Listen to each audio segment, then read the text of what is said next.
I'm also more than happy for people to use the chat, but just thinking about that sometimes it can get quite busy, the chat. So if you've got a particular question, we can save that to when we're having a discussion, just to make sure it's not pinging away, because that can sometimes be tricky as well. But we do, you know, you can put, if it gets too much, I'll let you know, but please do feel free to. Okay, so I'll just share the slides and start. So thank you everyone for attending today, and I really do hope that you know, we can collaborate. There might be some points for inspiration and maybe reassurance that some of the work that you're doing or would like to do is along the same lines, and also that we can learn from each other too. So I'm going to focus on using theory of change to map some of the work that we've done. I am going to say that this work has taken around 6 years at the University of Warwick. And I think this is one of the key things that I like to think about, is that we need to chip away at the system, and some of those chips, you know, it takes time. So just keep chipping away, because collectively we can make a real difference to many of our disabled students. So that's my sort of one thing that I would always like to say, and it can be really hard as well. So there's going to be points where it can feel exhausting, and it's really just keep going, and have people that you can work with as well. So make sure that you've got your allies with you, make sure that you can talk to each other, because it can, you know, it can be frustrating at times, but I always say just chipping away at the system is one thing that I try to keep in the back of my mind. So today I'm going to be briefly talking about some of what theory of change is. I do recommend there's the TASO website. You can build your own theory of change there within that, so you can pop your activities in and it will build the model for you, and there's some really useful resources. There are other websites as well, but I I find it quite easy to navigate using the TASO website. I'm then going to go on to our theory of change model, and then I'm going to go into some of the activities we did.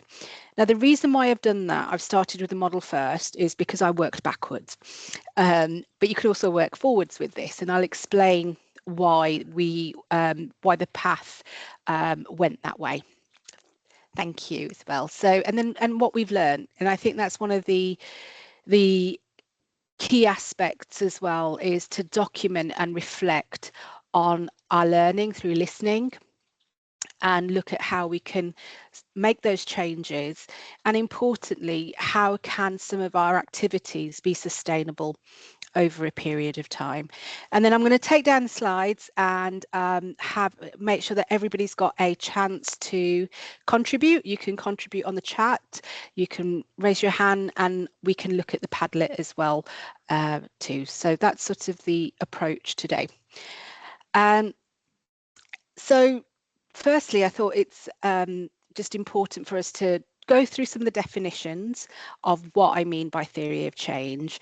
And as I've said, I've used the TASO definitions for this. On the slides, you will find the hyperlink, but you can just Google and you should come up with the link to this as well. So I think firstly, it's important to let you know who I am. So for some of you, you probably know, yeah, there's some brain names I recognise within the room as well. But for those that don't, you know, that I'm going to be new to, I'm Jag. I've been at Warwick now for 8 years as a director of student experience. So my role is to have an oversight of just making sure that the program is running well, that our students are having a positive experience, and I would say a firefighter as well. So when problems do arise, finding strategies and approaches to those. I am education focused within quite a research intensive university. Before Warwick, I was at 11 years at Birmingham City University, which is also my hometown. So I have fond memories of Birmingham City at the university. Prior to that, I'll just tell you a little bit about my educational background, a PhD in autism, learning disabilities and sight loss. So I've always been within the area of disabilities and neurodiversity. Masters in neuropsych and rehab, biology and psychology, and background as an undergrad. And then I thought, that's all the academic aspects, but it's nice then to think about who am I as a person and how does that influence my approach to education and supporting students as well. First of all, I thought, where's my happy place? It's with Daisy there, who's my doggo, and my human child as well. So I rank my human child first and then my doggo. But sometimes, yes, I do find that animals are a really good way of stress relief and well-being support. And she loves her treats there. So that's just, she'll do anything for food. I have been described as a positive disruptor within the place I'm working at now. So it's always a good intention, but I think it's really important that we do that. So just really some of the status quo, thinking about how we can challenge those assumptions in a positive and constructive way. Seeing that today we'll be talking about neurodiversity, I thought it would be really important to be open about my positionality. And this is something that I've come to be more happy to be open with as well. So first gen, working class, as you can see, an ethnic minority, lived experience of neurodivergence too. And I think some of those intersectional identities and my own experience of going through university and working in academia has really shaped some of my work as well. I, within Warwick, research in neurodiversity and also anti-racism, but also deliver CPD sessions to academic staff on those two areas too. So that's just a little bit about me, and you can met Daisy there, my dog. So this is a definition of what we mean by theory of change. This is again by Tasso. So I have used the same approach of the work with Tasso because they do some really nice stuff around evaluation as well. And for me, being quite liking things that I can see, it really as an approach to document what I'm doing, it stood out to me as a visual framework. And looking at all the activities. So I love doing lots of different things. And I know that they fit together somehow, but actually putting that into a visual diagram has been really helpful for the way that I think as well. So it's something that personally worked for me and enabled me to explain how everything comes together. So this articulation of that missing middle, it really helped. And it can be used for things such as looking at equality of opportunity, student success as well. And that missing middle is between those actions and goals, and thinking about the evidence base. And I think when we're doing scholarship work, it can be an area that we probably need to be thinking about a lot more about evidence-based interventions and thinking about how do we measure this? Is it different compared to some of the maybe more traditional areas of psychology in that sense? So I think that's an interesting place, and that's where I am in my learning journey about thinking about evidence-based approaches a little bit more. So why theory of change? For me, it was very much around describing what the problem we were addressing. So we knew at the University of Warwick, and this is across the sector as well, and there's some really nice work by the Disabled Students Commission, part of OFS as well, is that we have a awarding gap and a disability awarding gap, but also a a student experience gap. So you can use national, your NSS data and look at some of those split metrics on disabled students versus students that don't have a disability. One of the key aspects is that we sometimes don't have the drill down on specific conditions as well.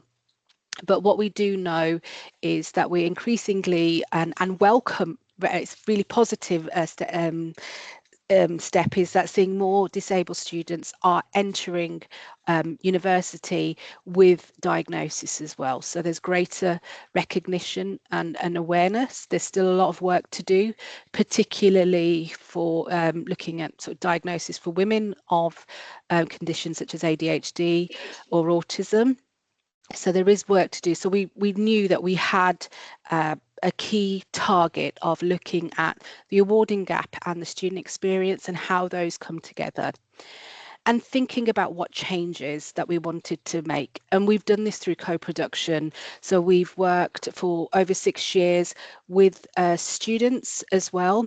And our original student that worked on the project, Bethan, is still employed with us. She's just finished her master's at Swansea. So we've continued those relationships with our students once they graduate too. So the whole, everything that we do is very much about nothing about us without us, co-production at those stages, and working with our student union, which has been so important, is those relationships with our societies has been it's really helped with sustaining that work as well.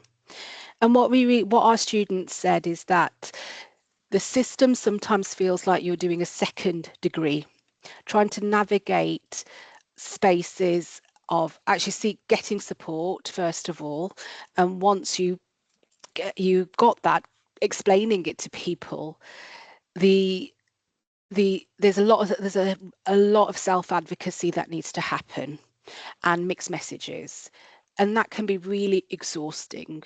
So our students are doing additional work. So this is something that we wanted to look at, and it takes the whole university to do this, the whole ecosystem in that sense. And we wanted to really think about what could we do with these changes or this information. It's one thing, we ask our students about the experience of being disabled at Warwick, but what are we going to do with that? So we've really framed our whole project as action orientated, that there was clear outcomes with this project that we wanted to achieve. Make sure any of your assumptions were transparent. We had quite a mixed neurotype team too. So we had lived experiences embedded within the research team. All our students were researchers. They were paid at the appropriate research assistant rate. So we sought funding for everything that we have done. There was particular aspects that weren't funded, but I went and asked for money to just pay our students as well. So I had no shame in knocking on, well, not on knocking on doors, emailing the right people. And I think that's what's really important, is to find those change makers within university structures too. We aligned a lot of our work with our stakeholders, our students, and the student union as well. And this is something that I think I am still looking at a little bit more around making a meaningful evaluation. So I'm learning a lot more about evaluation. So I think somebody put this in the chat already. So thank you for the links as well there. That's great, Isabel. So Tasso distinguishes between core theory of change and more enhanced as well. So there's more information on the Tasso website around some of the differences there as well. So do have a look at what would work, and you can have a play around as well. You can put the information into those into the builder, the profiler, and it's like the builder it's called. So we really started off looking at core theory of change, so looking at high level overview, the problem, key activities and main outcomes and impact, and then we're moving more into the enhanced. So it's not necessarily you choose one and then that's it. It can develop, and that's the flexibility aspect. And we worked backwards. We did a number of activities which were all related, and then we began our mapping of our theory of change and really making sense of that. But also, you can start from the theory of change model and then work, and that's really nice as well, that you've got that flexibility. So, and I've said some of these points before, but this is just my summary. There's a lot more detail on the website. To start with the problem and involve the right people. And these are our stakeholders.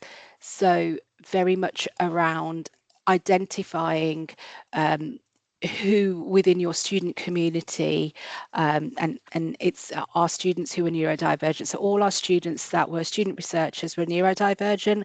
Some of them also were our leads on student societies. So Enable, which is a society for all disabled students, autism at Warwick and ADHD at Warwick too. So a huge shout out to those three societies that have helped to keep this work going.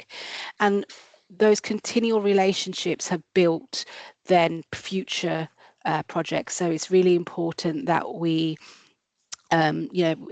we listen and we can develop future work. So very much participatory in our approach, and we've got that sustained involvement throughout. And this is even from developing applications for funding right through to now publications, where all our student researchers that were part of that project will be on those publications. And decide where you want to start. So we started backwards. So that's, it's up to you where you start from that, and what are your outcomes going to be. So ours were quite clear. We wanted to look at approaches to understanding and closing that awarding gap, and also the gap of the NSS gap, that student experience gap that we see when we look at the split metrics on the NSS. And then looking at the pathway again of some of those activities and thinking about some of those assumptions as well. And this really, when we were looking at this, it was like, what does neurodiversity mean within higher education?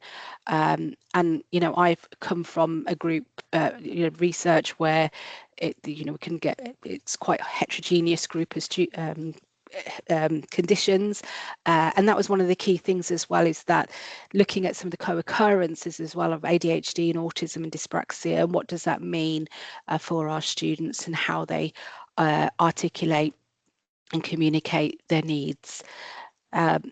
Clear and adaptable, so prioritize clarity, and then tailor to your audience too. So that's some of the theoretical aspects and how to do theory of change. I should caveat, there are other models apart from sort of places that you can look at for how to develop theory of change, not just Tasso, but I find them quite good for that. So moving on to what we did as a university.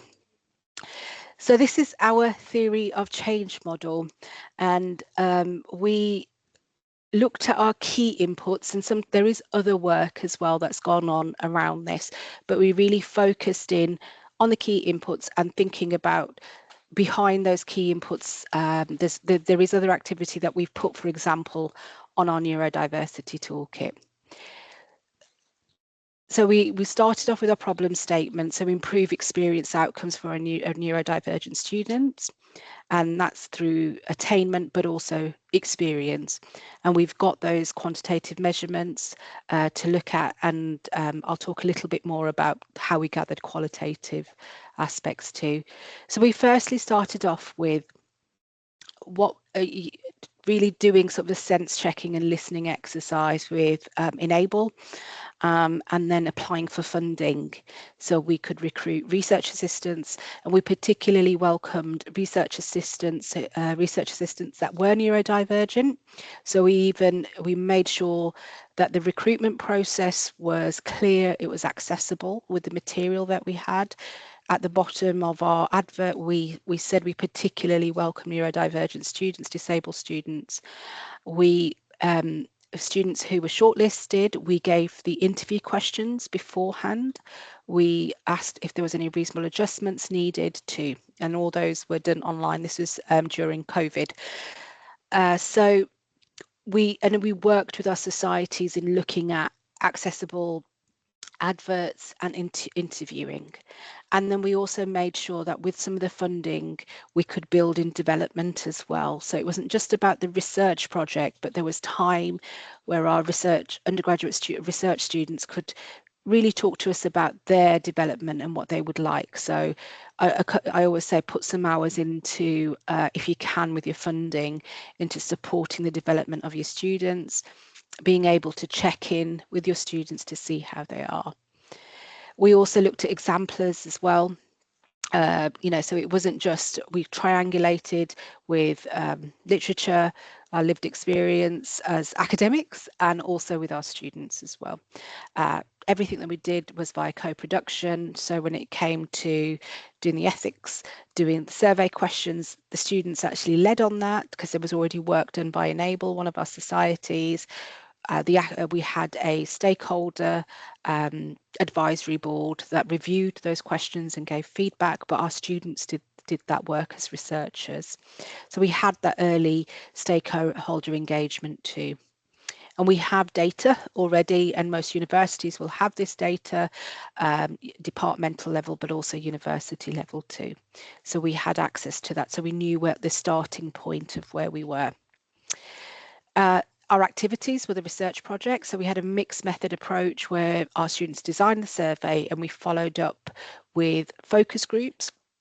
But we also had one-to-one interviews, and we also we did asynchronous or synchronous emails as well. So we had flexible approaches to collecting the data. And our student is going through the third iterative review of some of the thematic what we found. So hopefully we'll get that written up soon. We began to develop our good practice guidelines, and it's one thing having these guidelines that often can just sit on a website, but you've got to ensure that then you go into the spaces and help staff to use that as well. So we've created 5 sessions of CPD training that we co-deliver with our students to staff as well. So we've had over 200 staff trained now or attend those sessions. And there's one around UDL, there's one an introduction to neurodiversity, there's one on leading change within your department. So if you have a project that you would like to start, we can help support. And there's also postgraduate student experience and neurodivergent experience too. So there's a range of those, and I'll put the website because we've put everything in one place as well. So some of the change, and this is some of the barriers as well, is ensuring funding as well. So we looked at many different pots of funding internally, and we've got some externally as well. So we're really grateful to hear IATL, Dean of Students, and also we partnered with KCL on some of the work, and they were able to get funding from the Royal Society of Chemistry too. So we looked at many different sources as well. We also made sure that it was interdisciplinary, so there are aspects of lab work as well within STEM subjects.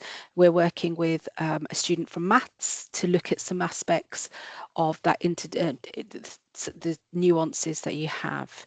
And we engaged all staff roles, so not just academic staff, we had professional service staff members also to co-deliver those two with us. And these are the things that we produce, the outputs, the neurodiversity toolkit, also a disabled code of practice, and I'm going to go through these staff training and student training too. And this is one of the aspects is that accountability line, is getting that senior staff buy-in, and we were able to do that with the code of practice and looking at policy there too.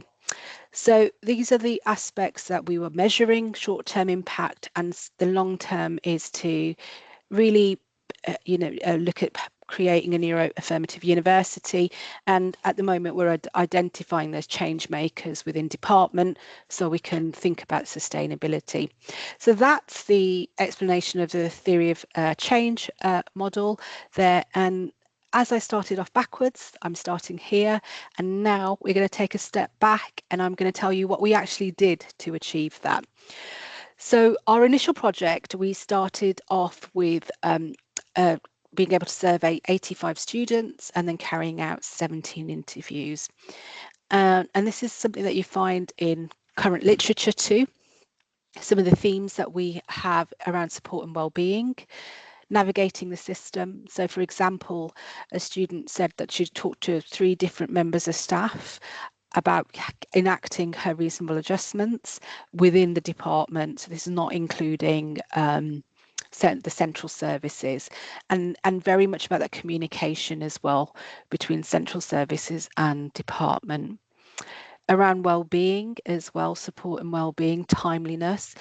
We also had students, especially postgraduate students, talk about some of the academic skills support that they needed being quite different to what undergraduate students that change, and sometimes that wasn't always reflected. Accessible resources, so we have our lectures recorded, but that's not the case in some departments too.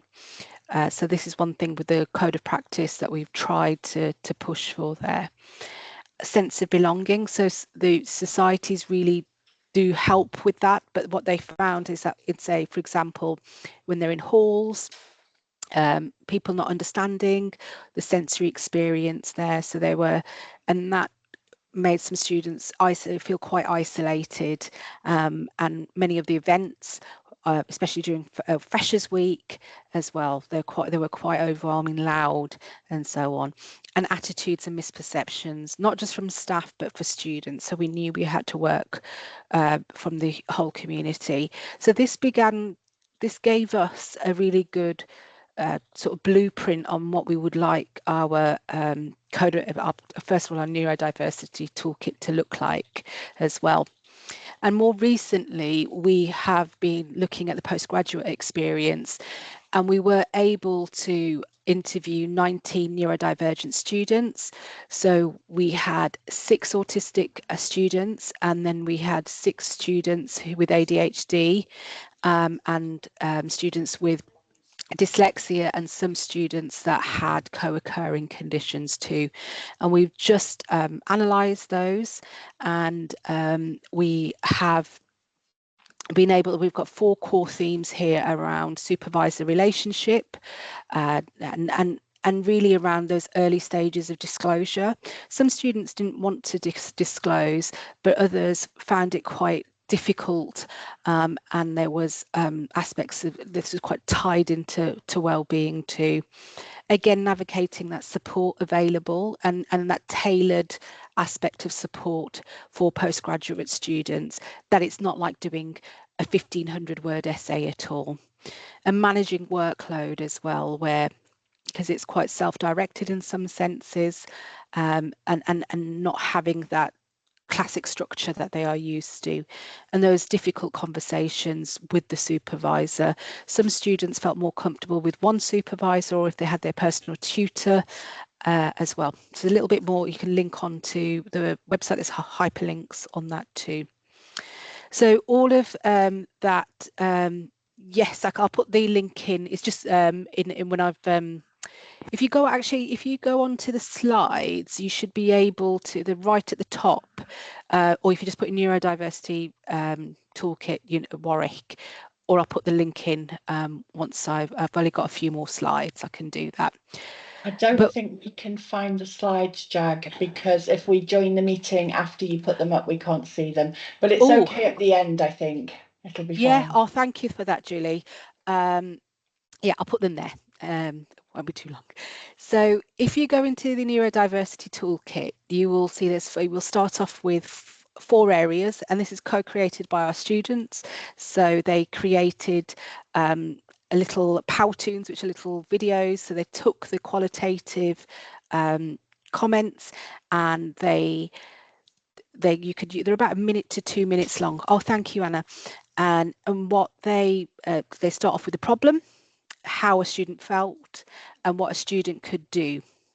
So the areas are neurodiversity and disability, just give an introduction, and then looking at teaching and learning as well. So looking at how to create accessible material, Moodle, marking assessments, reasonable adjustments, and thinking about space as well. Personal tutoring, so starting those conversations, looking at compassionate pedagogy and frameworks on how do you start those key conversations around disability, or if you're worried as a personal tutor, signposting, disclosure, thinking about language, and wider, especially for sort of my role as well, that sort of sense of belonging is really important. So how do we create inclusive departments?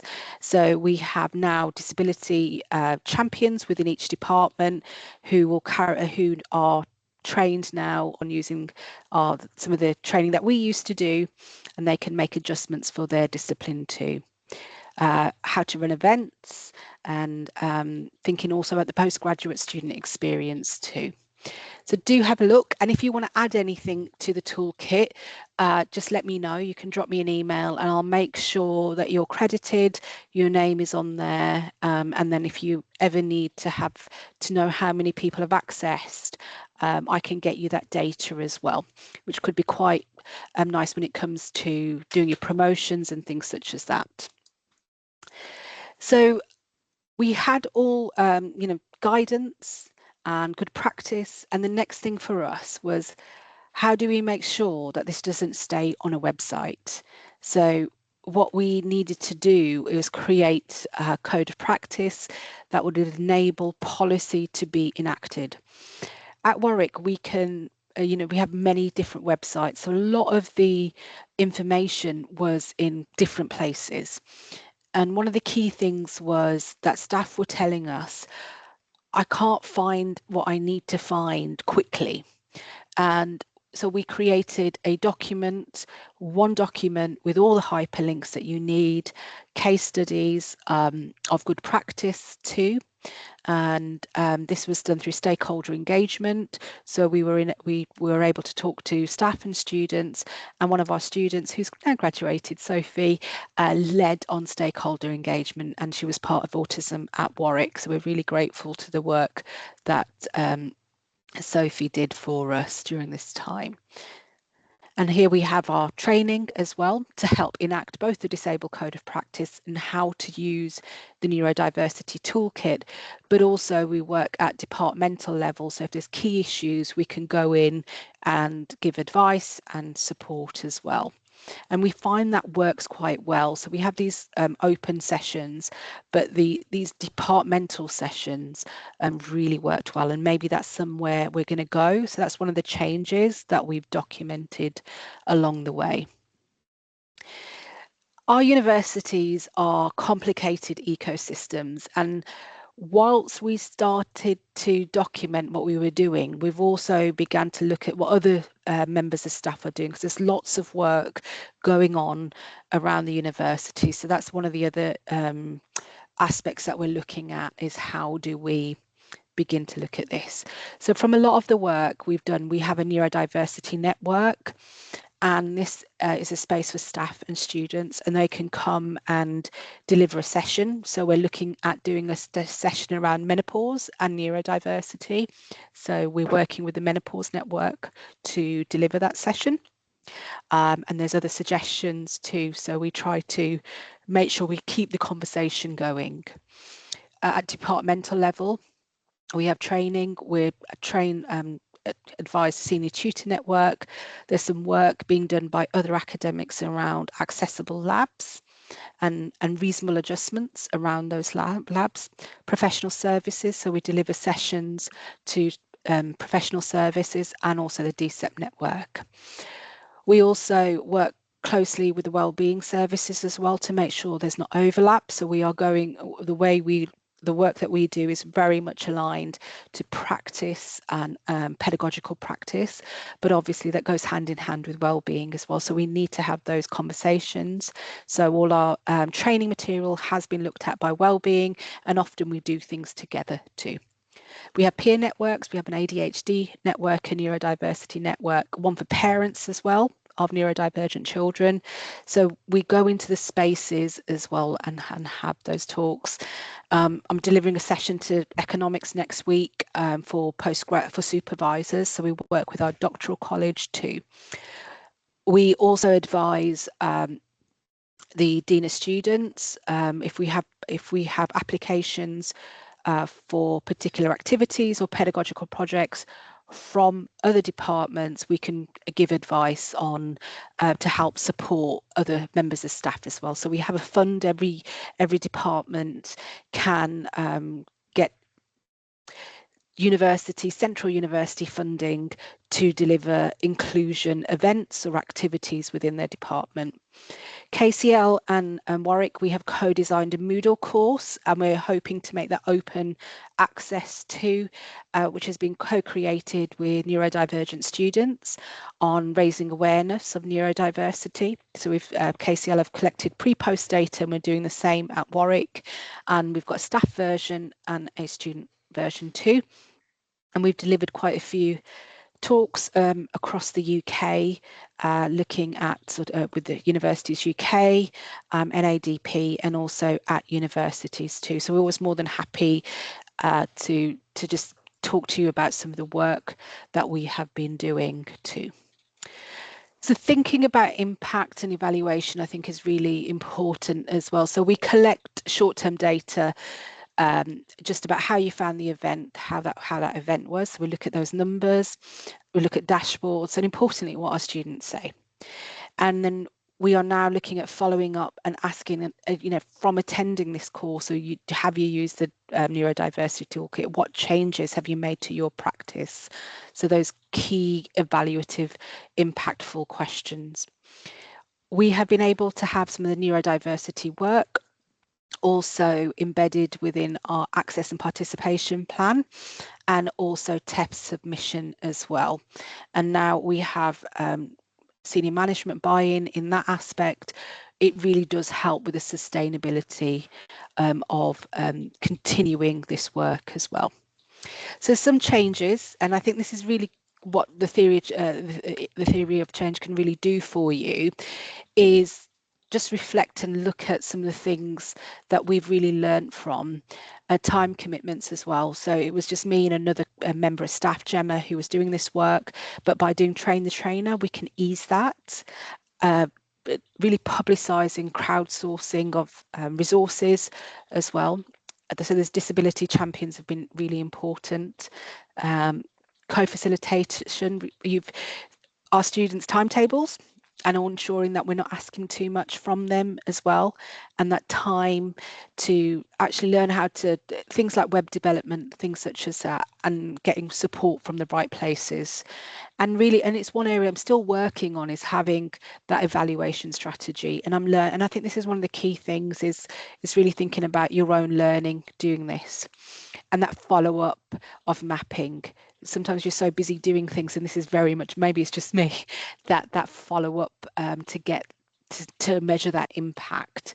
And it's not just about those engagement figures. We're running the survey again next year once we get some more data around the Moodle courses, and then we will be able to compare from when we started this work to 6 years later as well. So we're sort of planning ahead, what are the next steps that we would like to do. So here's my email, and I'm going to put these slides into the chat for anyone that came earlier to the chat. And I'm going to just remove the slides now. And then at this point, I am going to stop recording, because it'd be nice to hear from anyone that's would like to share, or I can have a look at the Padlet. So we'll stop the recording at this point. And if you would like to share your thoughts, please do. Oh, Alex, yes. Hi, that was a fantastic talk. Thank you so much. It was really, really interesting. So I think all really